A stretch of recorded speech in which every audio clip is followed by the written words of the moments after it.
अब उर्दू का काम स्टार्ट करते हैं। जानवरों के नाम। नंबर 1 है गाय। गाय नंबर 1 है गाय। गाय तो आपने देखी होगी, ईद पे भी उसको कुर्बान करते हैं। नंबर 2 बैल।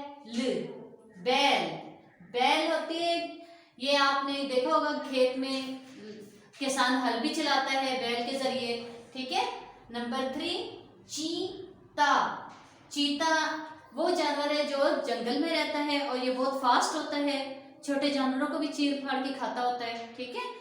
अब इसका गाय, नंबर 1 गाय, नंबर 2 बैल, नंबर 3 चीता, ये 3 जानवरों के नाम हैं। इसको अच्छी तरह से याद करना है। Class work is test on Friday. Friday को इसका टेस्ट होना है, ठीक है।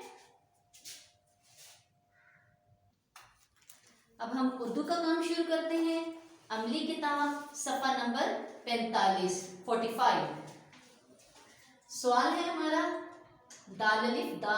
दा के साथ दिए गए हरूफ जोड़कर अल्फाज बनाएं।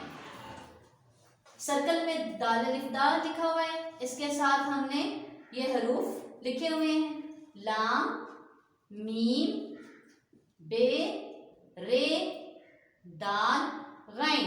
अब आपने दा के साथ इन हरूफ को जोड़ के लफ्ज बनाने हैं। जिस तरह दाल अलिफ दा के साथ जब हम लाम जोड़ेंगे तो दाल बन जाएगा। ये आप ऊपर देख सकते हैं दाल लिखा हुआ है, ठीक है। अब हम भी इसी तरह इधर राइट करेंगे, दाल अलिफ दा लाम दाल। दाल अलिफ दा लाम दाल। नेक्स्ट है दाल अलिफ दा मीम दाम। अब इसको हम यहां पर राइट करेंगे, दाल अलिफ दा मीम दाम। नेक्स्ट है दाल अलिफ दा बे दाब। दाल अलिफ दा बे दाब। दाल अलिफ दा रे दार। दाल अलिफ दा रे दार। नेक्स्ट है हमारा दाल अलिफ दा दाल दाद। दाल अलिफ दा दाल दाद।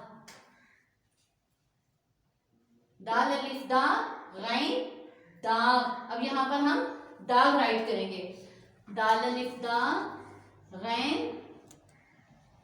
दाग। अब आपको आसानी से लफ्ज बनाने आ गए होंगे। इसी तरह आपने ये लफ्ज बनाने हैं और अपनी कॉपी में ये वाला पेज नंबर 45 अच्छा सा राइट करना है और सिर्फ दा वाले अल्फाज आपने लिखने हैं और चेक करवाना है। अल्लाह हाफिज।